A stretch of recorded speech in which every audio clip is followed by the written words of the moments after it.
नमस्कार दोस्तों, स्वागत है आपका हमारे YouTube चैनल एग्री एक्सपर्ट आसिन में। दोस्तों, मैं गोविंद मेवाड़ा और आज हम बात करने वाले हैं बीज विज्ञान के बारे में। साथियों, अगर बात की जाए बीज विज्ञान की तो बहुत छोटा सा टॉपिक है, ज़्यादा इसमें मटेरियल है नहीं, लेकिन जितना भी मटेरियल पढ़ा जाता है एक एक लाइन एक एक टॉपिक क्वेश्चन के लायक है, जहाँ से कभी न कभी क्वेश्चन पूछे गए हैं, पूछे जाते हैं। अब हम शुरुआत करेंगे अगर बीज विज्ञान की कि क्या क्या यहाँ से क्वेश्चन पूछे जाते हैं, और मैंने कोशिश कर रहा हूँ कि एक वीडियो और ज़्यादा से ज़्यादा एक नहीं तो 2 वीडियो में मैं इससे पूरे के पूरे बीज विज्ञान को आप तक पहुँचा पाऊँ। तो बने रहिए मेरे साथ, और अगर आप वीडियो देख रहे हैं तो वीडियो को लाइक करें, ज़्यादा से ज़्यादा शेयर करें, ताकि अच्छा जो मटेरियल है स्टडी का तो वो बहुत सारे विद्यार्थियों तक पहुँच सके और एग्जामिनेशन की दृष्टि से उनका भी भला हो सके। तो शुरुआत करते हैं हम बीज विज्ञान की। और अगर हम बात करें कि सीड विज्ञान में क्या पढ़ा जाता है, तो आप सब जानते हैं कि पहली चीज डेफिनेशन से शुरू होती है। क्या क्या डेफिनेशंस इसकी कही जाती है, थोड़ा सा हम देख लेते हैं कि बीज पौधे का वह भाग है, यानी वो दाना हो सकता है, वो फल हो सकता है, वो पत्ती हो सकती है, वो जड़ हो सकती है या तना हो सकता है। कोई भी भाग जो अपने समान रूप वापस पौधे को जन्म देने की हिम्मत रखता है, जन्म देने की पोटेंशियल रखता है, वो क्या कहलाता है? बीज कहलाता है। लेकिन हम जब बीज सीड पढ़ रहे हैं, उस सीड के संदर्भ में हम दाना पढ़ेंगे, और दाने की बात की जाए तो क्वेश्चन पूछा जाता है कि क्या दाना और बीज जो हम खाते हैं अनाज, उसे ग्रेन कहा जाता है, और एक बुआई के लिए सीड काम में आता है, उन दोनों में क्या डिफरेंस होता है? देखिए, अगर आप जिस ग्रेन का उपयोग कर रहे हैं उसमें अगर वाइटल एम्ब्रियो यानी जीवित भ्रूण है तो भी आप खा सकते हैं, कोई दिक्कत नहीं। अगर उसमें जीवित भ्रूण या वाइटल एम्ब्रियो नहीं है, लाइव एम्ब्रियो नहीं है, तो भी आप खा सकते हैं, आपको खाने में कोई दिक्कत नहीं है। लेकिन अगर आप इसे बीज के लिए उपयोग कर रहे हैं, सीड के लिए उपयोग कर रहे हैं, तो कुछ नॉर्म्स हैं, कुछ उसके पैरामीटर्स हैं, कुछ स्टैंडर्ड है जिसे फॉलो करना हमें आवश्यक है। जैसे कि जर्मिनेशन परसेंटेज कितना होना चाहिए, वाइटल या लाइव एम्ब्रियो होना चाहिए, उसका आनुवांशिक शुद्धता कितनी होनी चाहिए, उसकी फिजिकल प्योरिटी कितनी होनी चाहिए। सारी की सारी ये चीज़ें जो मानक है, ये जो स्टैंडर्ड है, इनको जो फॉलो करता है वो क्या कहलाता है? सीड कहलाता है। तो बहुत सिंपल डेफिनेशन अगर पूछ ली जाए कि जीवित भ्रूण वाला दाना ही क्या कहलाता है? बीज कहलाता है। और उसकी पहली क्या शर्त है, उसमें क्या होना चाहिए? अंकुरण क्षमता होनी चाहिए।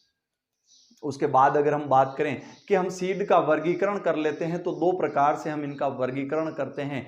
पहला तो किया जाता है बीजपत्र के आधार पर। आप जानते हैं बीजपत्र के आधार पर बीजों को 2 भागों में बांटा जाता है, एक बीजपत्री और द्विबीजपत्री। इसके अलावा तीसरा कोई पार्ट इसमें होता नहीं है। यानी एक बीजपत्री को इंग्लिश में मोनोकोट कहा जाता है। ऐसे बीज जिनके बीजपत्र समान 2 भागों में विभाजित नहीं होते, एक बीजपत्री बीज कहलाते हैं। उदाहरण आप लिखना चाहें लिख लीजिए, मक्का, गेहूं और जितने भी अनाजीय फसलें हो गई, वो सारी की सारी आपकी लगभग एक बीजपत्री होगी। उसके बाद बात करें दूसरा जो प्रकार होता है वो कौन सा होता है? द्विबीजपत्री होता है। और ऐसे बीज जिनका बीज समान रूप से 2 भागों में विभाजित हो जाता है, उस बीज को हम क्या कहते हैं? द्विबीजपत्री कहते हैं। और अगर हम बात करें इनकी, तो आपकी दालें जितनी भी है वो इनमें आएगी। दालें कौन कौन सी? आपकी उड़द हो गया, आपका चना हो गया, आपके चौला, आपकी मूंग, ये सारे के सारे जो हैं द्विबीजपत्री होते हैं। उससे बाद अगर अगली बात करें कि दूसरे किस प्रकार पर आधार पर हम इनको बीजों को अंकुरित माफ कीजिए वर्गीकृत करें, तो बीज अंकुरण के आधार पर वर्गीकृत होते हैं। देखिए, जब अंकुरण होता है, आपने भी ध्यान से देखना, अभी मैं चित्र के माध्यम से बताऊंगा।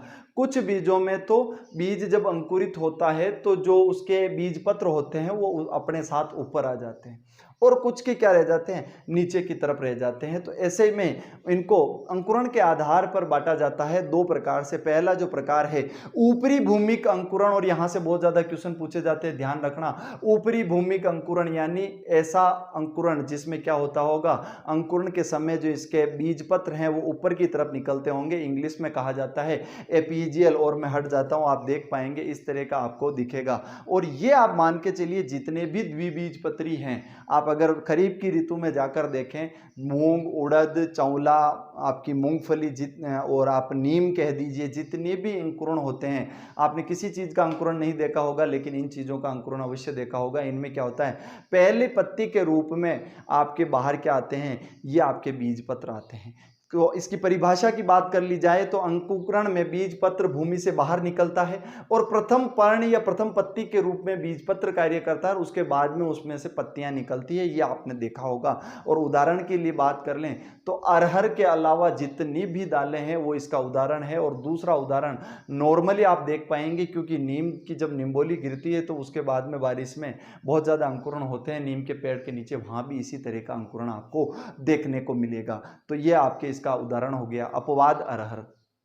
उसके बाद दूसरा प्रकार अगर पढ़ा जाए अंकुरण के आधार पर तो एपीजियल का जस्ट अपोजिट हाइपोजियल या इसे अधोभूमिक अंकुरण कहा जाता है। क्या कहा जाता है? अधोभूमिक अंकुरण। आप इसमें देख पाएंगे कि इसमें क्या हो रखा है, आपके जो पौधा है उसका जो सीड है उसमें से दो निकलते हैं, एक मूलांकुर निकलता है, एक प्रांकुर निकलता है। मूलांकुर जो निकलता है वो नीचे की तरफ जा रहा है, जड़ों का निर्माण करा रहा है, और वहीं बीज से जो प्रांकुर निकला है वो आपके बाह्य शाखाओं या पत्तियों का निर्माण करा रहा है। तो इस प्रकार का अगर आपका जर्मिनेशन हो रहा है तो वो सीड क्या कहलाएगा? आपका हाइपोजियल सीड कहलाएगा, आपका अधोभूमिक सीड कहलाएगा। और इसमें क्या होता है, अंकुरण के समय बीज पत्र जमीन में ही रह जाते हैं। अब बात की जाए कि इसमें जो उदाहरण है वो क्या होंगे, राजमा को छोड़ के रबी की जितनी भी दालें हैं, राजमा को छोड़ के रबी की जितनी भी दालें हैं वो सारी की सारी आपके इस तरह का अंकुरण करती है। और इसके अलावा और बात करें कि इस तरह का अंकुरण किन में होता है, तो इस तरह का अंकुरण आपके एक बीजपत्रीय में जितने भी सीड हैं उनमें भी इसी तरह का आपका अंकुरण होता है। उसके बाद अगर अगली हम बात करें कि इस तरह का अंकुरण किन में होता है, तो इस तरह का अंकुरण आपके एक बीजपत्रीय में जितने भी सीड हैं उनमें भी इसी तरह का आपका अंकुरण होता है। उसके बाद अगर अगली हम बात करें कि कुछ फैक्ट्स पूछे जाते हैं बीज से संबंधित, ये तो हमने पहले तो पढ़ लिए कि बीज का जो वर्गीकरण है वो किस तरह से होगा। उसके बाद कुछ फैक्ट्स पूछे जाते हैं, अंकुरण प्रतिशत कितना होना चाहिए। उसके बाद कहीं पूछे जाते हैं कि फिजिकल प्योरिटी कितनी होनी चाहिए। तो इस तरह के क्वेश्चन अगर पूछे जाते हैं तो वहाँ पे हमें क्या करना है वो थोड़ा सा आप आइडिया देख लीजिए कि क्वेश्चन पूछा जाता है या बीज अंकुरण प्रतिशत क्या होता है, तो आप थोड़ा सा आइडिया लगा लीजिए। एक अंदाज लगाइए कि आपने एक सैंपल में 10 बीज बोए, उसमें से आपके 9 बीजों का जर्मिनेशन हो गया, तो आपके अगर अंकुरण प्रतिशत पूछा जाए तो आपका एक बीज नहीं उगा, यानी आपके 10 में से एक बीज नहीं उगा, यानी 10% आपका जर्मिनेशन नहीं हुआ। अगर अंकुरण प्रतिशत की हम बात करेंगे तो कितना हो गया, 90% हो गया। और अगर हम उस फॉर्मूले की बात की जाए तो आप देख सकते हैं अंकुरित बीजों की संख्या ऊपर लिखनी है, उसके बाद कुल बोए गए बीजों की संख्या नीचे लिखनी है, उसके बाद गुणा किससे करना है, 100 से करना है। ये इसका फॉर्मूला है। और एक क्वेश्चन दूंगा, इसका आंसर आपको कमेंट बॉक्स में देना है। कमेंट बॉक्स में आप आंसर क्या देंगे, आप लिख लीजिएगा कुल बोए गए बीजों की संख्या, कुल बोए गए बीजों की संख्या 200 है, उसमें से 160 बीज अंकुरित हुए, 160 बीज अंकुरित हुए हैं। तो ऐसे में बीज का अंकुरण प्रतिशत ज्ञात कीजिए। ये क्वेश्चन आपको सॉल्व करना है इसी फॉर्मूले से, और आपको कमेंट बॉक्स में बताना है कि इसका जर्मिनेशन परसेंटेज या अंकुरण प्रतिशत कितना आया। इसके बाद हम बात करेंगे अगली अगर हम बात करें तो बीज की भौतिक शुद्धता हो गई या बीज की प्योरिटी परसेंटेज कितने होते हैं। अब प्योरिटी परसेंट से समझिए कि ये है क्या वास्तविकता में। आपने एक सीड का एक सैंपल लिया 100 ग्राम का, उसमें आपने देखा कि आपको 100 ग्राम में से 10 ग्राम कंकड़ मिल गए, 10 ग्राम दूसरे बीज मिल गए।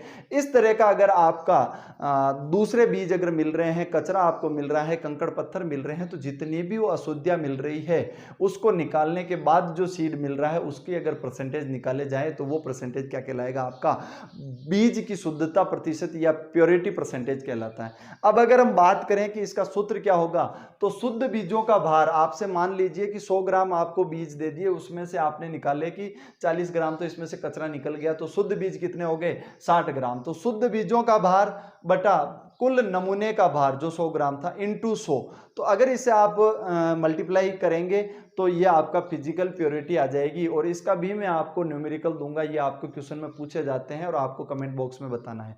कुल बीज के नमूने का भार 500 ग्राम है। देखिएगा, कुल बीज के नमूने का भार 500 ग्राम है, उसमें से 50 ग्राम अन्य बीज या अन्य अशुद्धियां निकल जाती है।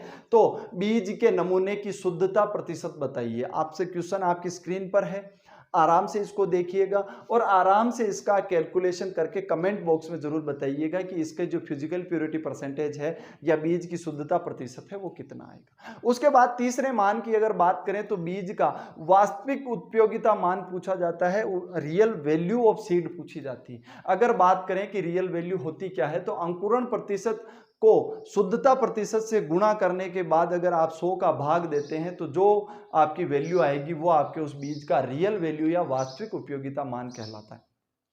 अब यहां से क्वेश्चन क्या पूछा जाता है, या तो आपसे न्यूमेरिकल पूछेंगे जो मैं आगे आपसे बताऊंगा, या क्वेश्चन पूछा जाता है एक उचित या उत्तम बीज का रियल वैल्यू या वास्तविक उपयोगिता मान कितनी होनी चाहिए।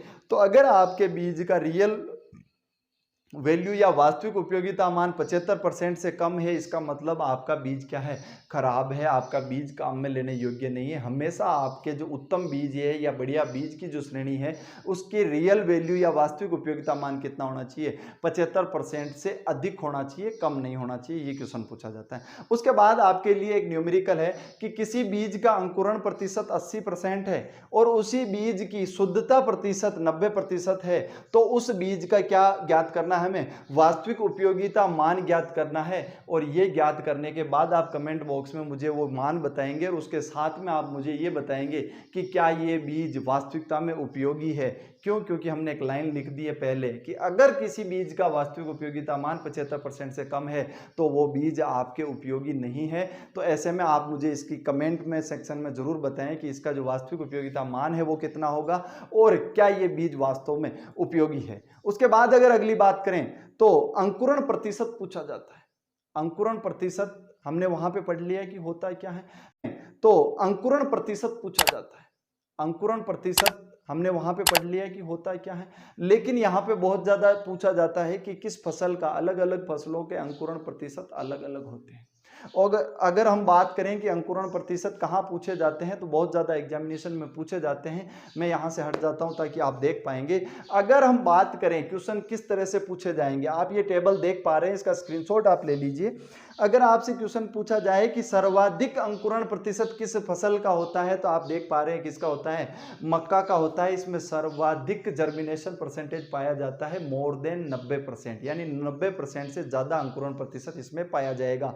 आप अगर 10 बीज लगा रहे हैं, 9 से ज़्यादा बीज उगेंगे, यानी 9 तो उगने ही हैं, 10 में से 10 की भी गारंटी है कि 9 से ज़्यादा उगने।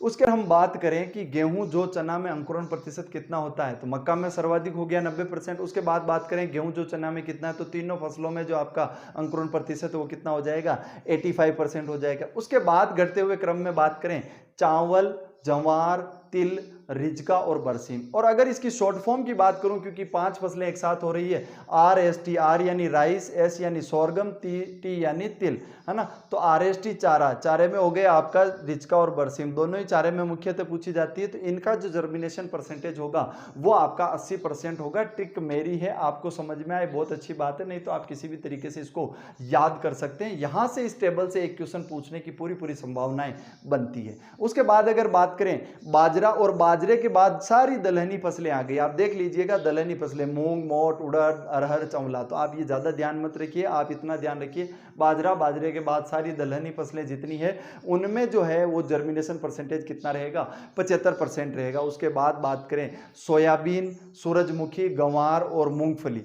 तिलहनी फसलें आ रही है, तिल को छोड़ के कुछ हद तक आप देख सकते हैं सोयाबीन, सूरजमुखी, ग्वार और मूंगफली, इनमें जो है आपका जर्मिनेशन कितना रहता है, 70% जर्मिनेशन रहता है। उसके बाद बात करें सबसे कम जर्मिनेशन परसेंट किस फसल का होता है, कपास का होता है। इसमें कितना जर्मिनेशन परसेंटेज पाया जाता है, 65% जर्मिनेशन पाया जाता है। क्वेश्चन पूछे जाते हैं, या तो किसी का सीधा पूछ लिया जाएगा, या पूछा जाता है सर्वाधिक जर्मिनेशन किस में होता है, या पूछ लिया जाता है सबसे कम जर्मिनेशन किस में होता है। तो मुझे उम्मीद है कि अगर इससे क्वेश्चन आपका आता है तो आप क्लियर करके आएंगे।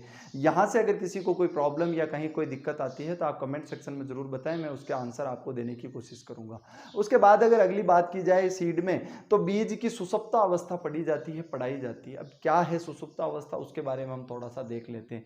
देखिए, बीज की वह अवस्था जिसमें अंकुरण के सभी गुण बीज में उपस्थित हैं, लेकिन बीज के अंकुरण के सभी गुण उसमें उपस्थित है। आप मान लीजिए उसमें लाइव एम्ब्रियो है, आप उसको पानी दे रहे हो, आप उसको मौसम पूरा का पूरा वो दे रहे हो, लेकिन फिर भी वो जर्मिनेट नहीं हो रहा, वो अंकुरित नहीं हो रहा। ऐसी स्थिति क्या कहलाती है? बीज की सुसुप्त अवस्था कहलाती है। यानी अंकुरण के सभी गुण उपस्थित होने के बाद भी क्या नहीं होना? अंकुरण नहीं होना सुसुप्त अवस्था कहलाता है। इंग्लिश में इसे डोरमेंसी और इस समय को डोरमेंसी पीरियड या सुसुप्त अवस्था काल कहा जाता है।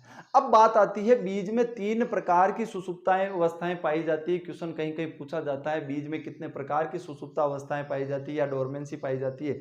3 प्रकार की। अब आज हम पढ़ेंगे 3 प्रकार की कौन कौन सी होती है, क्यों होती है। उसमें अगर बात की जाए, पहली डोरमेंसी को कहते हैं इनेट डोरमेंसी, जिसे जन्मजात सुसुप्तावस्था कहते हैं। और ये किस कारण से होती है? ये आनुवांशिक कारणों से होती है। हिंदी में नाम ही इसका क्या है? जन्मजात। इनेट इसे इंग्लिश में कहते हैं। यानी इसकी जो दिक्कत है ये इसके पीढ़ी दर चली आ रही है। आनुवांशिक कारण है कि अगर इसकी पहले वाली प्रोजेनी में भी ये प्रॉब्लम रही है तो इसके बाद भी रहेगी। तो ये थोड़ा सा आप ध्यान रखिए कि पहली जो सुसुप्तावस्था है वो इनेट डोरमेंसी है, इसे जन्मजात सुसुप्तावस्था कहते हैं। और ये किस कारण से होती है? आनुवांशिक कारणों से होती है। दूसरी आती है इनफोर्स डोरमेंसी। और इनफोर्स का मतलब, आप फोर्स का मतलब समझ रहे हैं, इसमें क्या हो रहा है? कहीं ना कहीं प्रेशर क्रिएट किया जा रहा है। हिंदी में किया जाता है इसे लागू निद्रा या लागू सुसुप्तावस्था कहा जाता है। कारण क्या है? आपने किसी बीज को बहुत ज्यादा अधिक गहराई में बो दिया। देखिए, आपने पहले चना बोया था, चने को थोड़ा गहरा बोना पड़ता है। आपने उसके बाद क्या कर दिया? तिल बोया, तिल को अगर ज्यादा गहरा बो दिया तो आपकी सारी मौसम अवेलेबल है। खरीफ के मौसम में आपने तिल बोया है, बारिश हो रही है, प्रकाश पूरा है, आपका जो तिल का सीड है वो वाइटल है, कंप्लीट है, लेकिन क्या कर दिया आपने? गहराई ज्यादा कर दी। इस चक्कर में क्या हो गया? आपके तिल की जो जर्मिनेशन है या अंकुरण है वो नहीं हो पाया। इस कारण कौन सी डोरमेंसी लागू होती है? इनफोर्स डोरमेंसी लागू हो जाती है। और ये अधिक गहराई पर बुआई होने के कारण होती है। अब तीसरी डोरमेंसी आती है इंड्यूस डोरमेंसी। इसे कहा जाता है प्रेरित निद्रा। पहली थी जन्मजात, दूसरी थी लागू, तीसरी है इंड्यूस की गई है, प्रेरित की गई है। क्या? पर्यावरणीय कारणों से अगर कोई किसी सीड में सुसुप्ता अवस्था आती है तो वो कौन सी कहलाती है? आपकी इंड्यूस डोरमेंसी कहलाती है। वो आपका टेम्परेचर से हो सकता है। आपको टेम्परेचर जो चाहिए वो टेम्परेचर नहीं मिल रहा पर्यावरण में, तो आपको वह अंकुरित नहीं होगा। इसके अलावा आपको क्या हो गया? बाकी सारी चीज़ें सही है, लेकिन जल प्लावन हो गया, पानी भर गया, ऐसी स्थिति में आपका अंकुरण नहीं हो रहा, तो वो स्थिति भी क्या हो सकती है? वो भी आपकी इंड्यूस डोरमेंसी के अंतर्गत आती है। तो ये तीनों डोरमेंसी एग्जाम में पूछी जाती है कि बीज में कितने तरह की डोरमेंसी पाई जाती है। आप ध्यान रखिएगा कितनी पाई जाती है? 3 तरह की पाई जाती है, इनेट डोरमेंसी, इनफोर्स डोरमेंसी और इंड्यूस डोरमेंसी। इसका ले लीजिए आप स्क्रीनशॉट, उसके बाद हम बात करेंगे अगली। अगर हम बात करें बीज विज्ञान में, कि बीज विज्ञान में सुसुप्ता अवस्था हमने पढ़ ली। अब हमें ये पता चल गया कि भैया सुसुप्ता अवस्था होती तो है, लेकिन अब इसको हटाना है तो हटाया किससे जाए? यहां से क्वेश्चन बहुत ज्यादा पूछे जाते हैं। देखिए 2-3 चीजें हैं जहां से क्वेश्चन पूछे जाते हैं। पहला देखिए कपास के सीड में आज तो बहुत ज्यादा टेक्नोलॉजी आ गई है। पहले के समय में क्या होता था कि उसके जो फज होते थे, उसके सीड के चारों तरफ जो रुई के फोहे होते थे, उन फोहों को हटाना आवश्यक था। क्यों? क्योंकि जब तक उनको हटाया नहीं जाता था, पानी तो लग जाता था लेकिन मिट्टी उसके संपर्क में नहीं आती थी, जिससे क्या होता था? उसका जो सीड कवर है, बीज चोल है, वो नहीं फूटता था, वो जर्मिनेशन के लिए तैयार नहीं होता था। ऐसी स्थिति में क्या करते थे?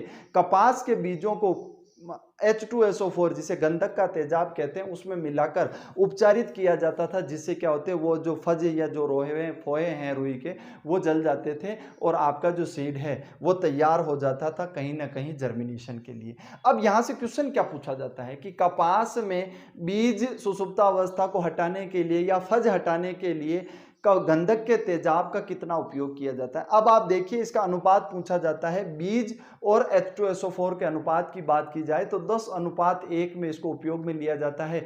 अगर आपका बीज 10 किलो है तो 1 किलो आपकी गंधक की तेजाब ली जाती है। ये आप थोड़ा सा आइडिया लगाना, 10:1, 10 भाग बीज 1 भाग H2SO4। और कितने समय के लिए? 20 मिनट के लिए हम इसको उपचारित करते हैं। उसके बाद 2 ऐसे केमिकल हैं जिन्हें हम प्लांट ग्रोथ रेगुलेटर कहते हैं, वो भी सुषुप्त अवस्था हटाने में काम आते हैं। कौन कौन से? साइटोकाइनिन और जिब्रेलिक एसिड या GA3 जिसे हम कहते हैं। उसके बाद बात आती है, बहुत ज़्यादा क्वेश्चन पूछा जाता है, मोस्ट इंपॉर्टेंट, मैं हट जाता हूँ, आप स्क्रीनशॉट ले लीजिए और स्टार मार्क करके इसे लिखिएगा।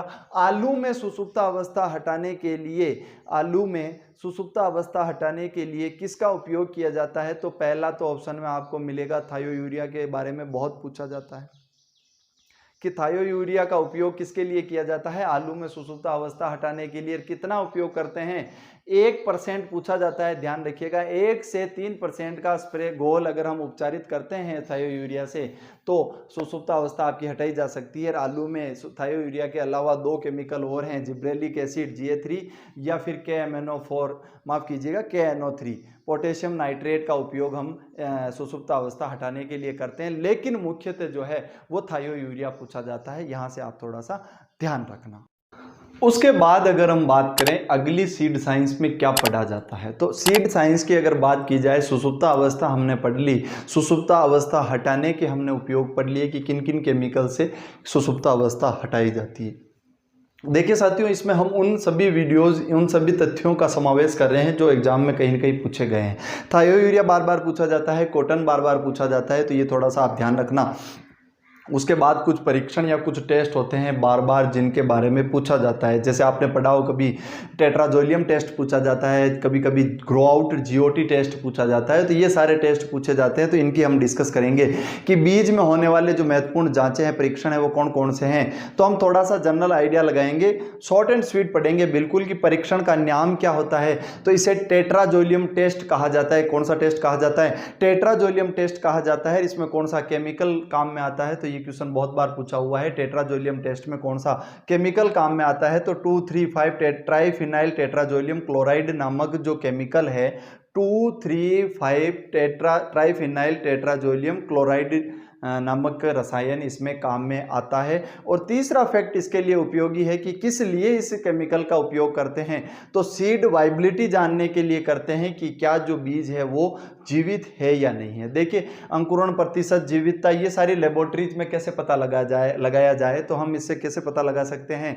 हम इस टेस्ट में, इस रसायन में उस बीज को डिप करते हैं, पड़ा रहता है वो बीज, और अगर वो सीड अगर वाइबल है, जीवित है, तो वो बीज जो, उसका जो कलर है वो क्या बदल जाएगा? वो बीज गुलाबी रंग का हो जाएगा या वो बीज लाल रंग का हो जाएगा। ऐसा अगर परिणाम आ रहा है आपके टेट्राजोलियम टेस्ट में, इसका मतलब आपका बीज क्या है? जीवित है, वाइबल है। अब आपने यहाँ से पढ़ लिया कि ये जो टेट्राजोलियम टेस्ट है, आप इसका स्क्रीनशॉट ले लीजिए। आप देख सकते हैं परीक्षण का नाम क्या है, टेट्राजोलियम टेस्ट है। रसायन या केमिकल कौन सा नाम काम में लेते हैं, तो 2,3,5 ट्राइफिनाइल टेट्राजोलियम क्लोराइड काम में लेते हैं। उपयोग क्या है, तो सीड वाइबिलिटी या बीज जीवितता जानने के लिए। और परिणाम क्या आता है, अगर आपके बीज में जीवित है तो गुलाबी या लाल रंग हो जाएगा, और जीवित नहीं है तो कलर का जो परिवर्तन है वो नहीं होगा। उसके बाद दूसरे टेस्ट की बात करें तो दूसरा टेस्ट आता है जिसे ग्रोडेक्स टेस्ट कहा जाता है। और ग्रोडेक्स टेस्ट में केमिकल कौन सा काम में आता है? ट्राइफिनाइल टेट्राजोलियम ब्रोमाइड जो रसायन है वो काम में आता है। देखिए, टेट्राजोलियम जो टेस्ट था पहले, उसमें क्लोराइड था, इसमें ब्रोमाइड है, थोड़ा सा ही प्रेफेयर है, ये ध्यान रखना। ये रसायन इसमें काम आता है। उपयोग किस लिए करते हैं? सीड जर्मिनेशन जानने के लिए, बीज का अंकुरण जानने के लिए ये टेस्ट किया जाता है। क्वेश्चन क्या है, सीधा सीधा पूछ लेते हैं, बीज की जीवन क्षमता नापने के लिए या देखने के लिए कौन सा टेस्ट करते हैं? तो वहां पे आपको टेट्राजोलियम टेस्ट करना है। ऑप्शन चारों होंगे, tetrazolium, grow out test, grodex test, इस तरह के सारे आपके ऑप्शन में होंगे। तो अगर बीज जीवन क्षमता की बात की जाए तो टेट्राजोलियम टेस्ट है। केमिकल कौन सा काम में लेते हैं, क्या होता है, क्यों काम में लेते हैं, ये सारे आपको याद करने हैं।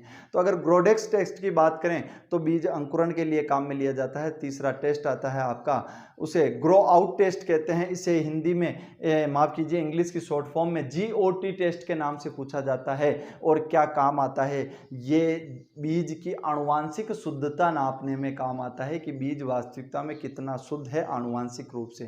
क्या होती है आनुवांशिक शुद्धता, आगे हम बात करेंगे, कुछ डेफिनेशंस इंपॉर्टेंट जब पढ़ेंगे तब। लेकिन यहाँ पे बीज की आनुवांशिक शुद्धता ज्ञात करने के लिए कौन सा टेस्ट किया जाता है? ग्रो आउट टेस्ट किया जाता है। यहाँ से बहुत इंपॉर्टेंट ये क्वेश्चन फेमस है कि ग्रो आउट टेस्ट किस में या किस फसल में काम में लिया जाता है, कपास में काम में लिया जाता है, क्योंकि कपास में आनुवांशिक शुद्धता बहुत ज़्यादा ज़रूरत होती है नापने की, क्योंकि बीटी कॉटन इसमें पाया जाता है, इसलिए क्वेश्चन पूछा जाता है।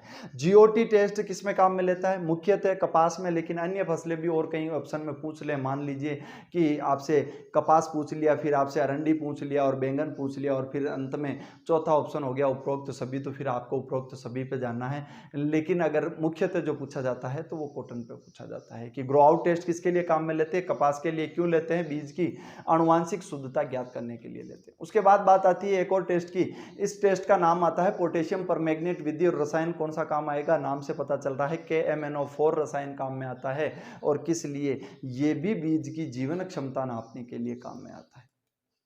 अगली अगर हम बात करें, ये 4 टेस्ट हो गए दोस्तों। पहला आप देख लीजिएगा टेट्राजोलियम टेस्ट हो गया, उसके बाद ग्रोडेक्स टेस्ट हो गया, तीसरा ग्रो आउट टेस्ट हो गया, और चौथा आपका क्या हो गया, KMnO4 विधि हो गई। तो ये 4 टेस्ट हैं। 2 जीवन क्षमता के लिए देखे जाते हैं, एक आपकी अंकुरण प्रतिशत के लिए और दूसरा आपकी आनुवांशिक शुद्धता के लिए नापा जाता है। तो ये 4 टेस्ट हो गए।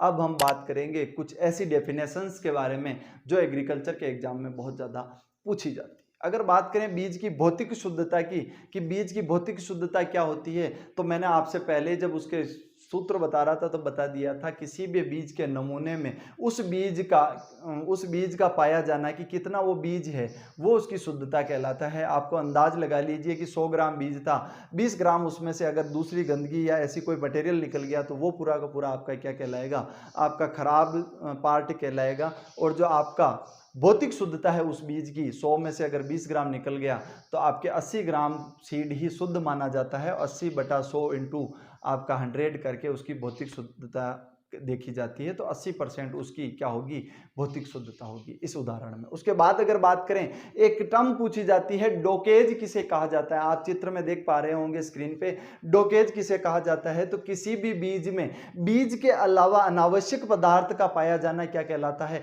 डोकेज कहलाता है। और हिंदी में आसान भाषा में कहा जाए तो गंदगी कह सकते हैं, आप खराब मटेरियल कह सकते हैं, डोकेज कहलाता है। आपके बीज में बीज के अलावा जो कुछ भी है, वो अब ले अदर सीड हो सकते हैं, वो भले आपका कचरा हो सकता है, वो भले कंकड़ पत्थर हो सकते हैं, वो सारा का सारा क्या कहलाता है, डोकेज कहलाता है। अगर बात करें प्रमाणित बीज की भौतिक शुद्धता कितनी होनी चाहिए, तो 98% भौतिक शुद्धता होनी चाहिए। यानी आपके प्रमाणित बीज में, आपके सर्टिफाइड सीड में, हम आगे पढ़ेंगे कि सीड कितने प्रकार के होते हैं, आपके सर्टिफाइड सीड में केवल 1.5 से 2% तक किसी दूसरे सीड का या इनर्ट मटेरियल का होना सीड कंट्रोल एक्ट या सीड कंट्रोल ऑर्डर के तहत मान्य है। इसके अलावा अगर आपसे इसमें ज़्यादा है तो वो आपका अमानक सीड कहलाता है, नॉन स्टैंडर्ड सीड कहलाता है। क्वेश्चन सीधा पूछा जाता है, प्रमाणित बीज की भौतिक शुद्धता कितनी होनी चाहिए, 98% से ज़्यादा। अगली बात करें हम, बीज की आनुवांशिक शुद्धता। देखिए, बीज की भौतिक शुद्धता हो गई, बीज आपने गेहूं का बीज लिया, गेहूं के बीज में अगर दूसरा बीज आ रहा है, यानी चने का बीज आ गया, आपके कंकड़ आ गए, पत्थर आ गए, वो भौतिक शुद्धता में गिना जाएगा। अब हम बात करेंगे आनुवांशिक शुद्धता की। अगर आनुवांशिक शुद्धता की बात करें, आप किसी सीड को ले रहे हो, जैसे आपने गेहूं की कोई भी एक वैरायटी ले ली, जैसे राज 1482 ले ली, ठीक है, और भी कोई भी वैरायटी, किसी एक वैरायटी को आपने ले लिया। अगर आपके उस सीड में पूरे के पूरे सीड में गेहूं के सीड हैं, लेकिन आपकी वैरायटी मिक्सिंग है, आपके उस 1482 में आपके 1555 का अगर बीज है तो गेहूं का ही है, लेकिन अगर दूसरी किस्म का भी बीज है तो वो आनुवांशिक शुद्धता में नहीं माना जाता। डेफिनेशन की बात करें तो ये आप इसको देख सकते हैं कि अगर आपका कोई सीड है, उसमें किसी अन्य किस्म का सीड है, वो भी आपकी आनुवांशिक शुद्धता को खराब करता है। और किसी भी प्रमाणित बीज की जो आनुवांशिक शुद्धता है वो 98% से अधिक होनी चाहिए, ये इसका स्टैंडर्ड है। उसके बाद अगर हम बात करें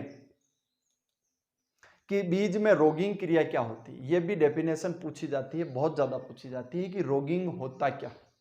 देखिए, आप इसका उपयोग जान लीजिए, क्वेश्चन पूछा जाता है रोगिंग का उपयोग किसमें किया जाता है, ऐसे स्थान जहां पर सीड प्रोडक्शन टेक्नोलॉजी होती है, जहां पे बीज उत्पादन किए जाते हैं, बीज उत्पादन संस्थाएं हो गई, NSC हो सकता है, RSCC हो सकता है, और भी कोई भी संस्था या कोई भी प्रजनक जो सीड आपका प्रोडक्ट कर रहा है, वहां पे रोगिंग आवश्यक है।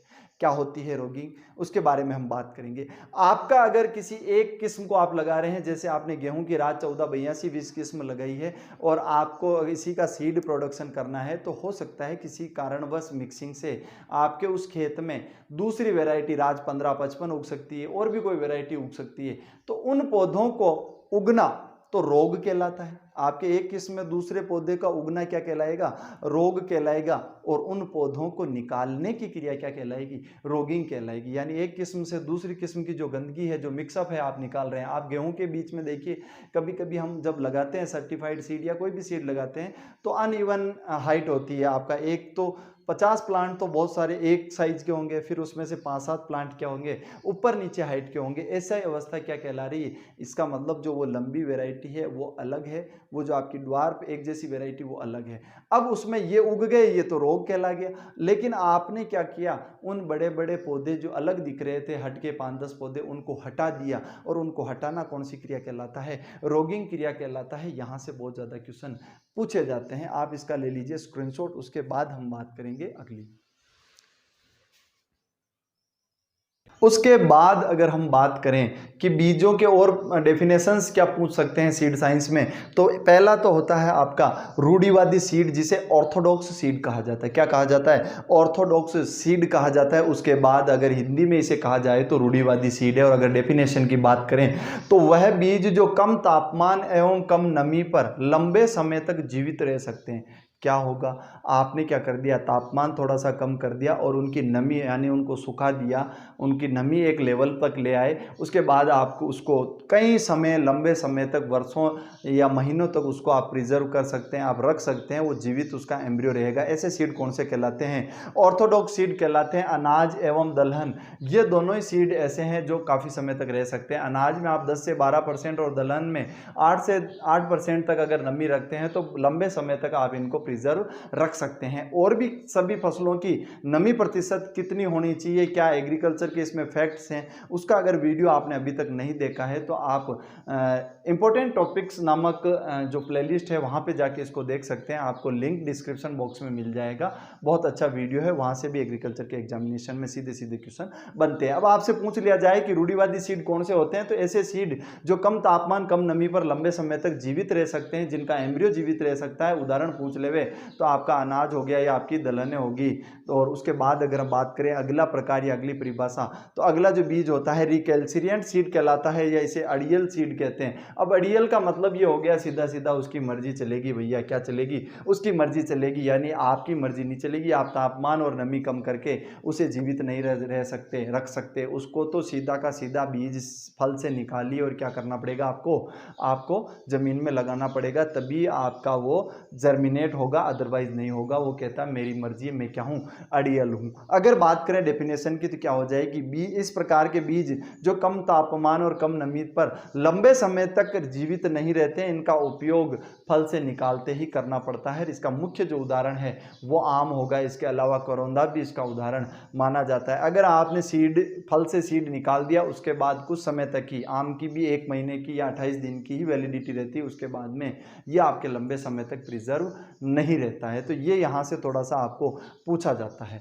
तो ये था दोस्तों सीड साइंस का फर्स्ट पार्ट, जहाँ पे हमने जान लिया कि सीड कितने प्रकार के, सीड के वर्गीकरण किस प्रकार का होता है, क्या क्या हमें पढ़ना चाहिए, ये सारी की सारी जानकारी हमने देख ली। इसके बाद अगले वीडियो में बात करेंगे दोस्तों सीड के प्रकार कितने होते हैं, सीड के उन प्रकारों में टैग कितने कलर के होते हैं, पृथक्करण दूरी क्या होती है, ये सारा का सारा जो है अगले वीडियो में देखेंगे। क्योंकि अगर हम पूरा पढ़ते हैं तो ये वीडियो लगभग 1 से 1.5 घंटे का हो जाएगा। इतना लंबा वीडियो आपके लिए फायदेमंद नहीं रहेगा।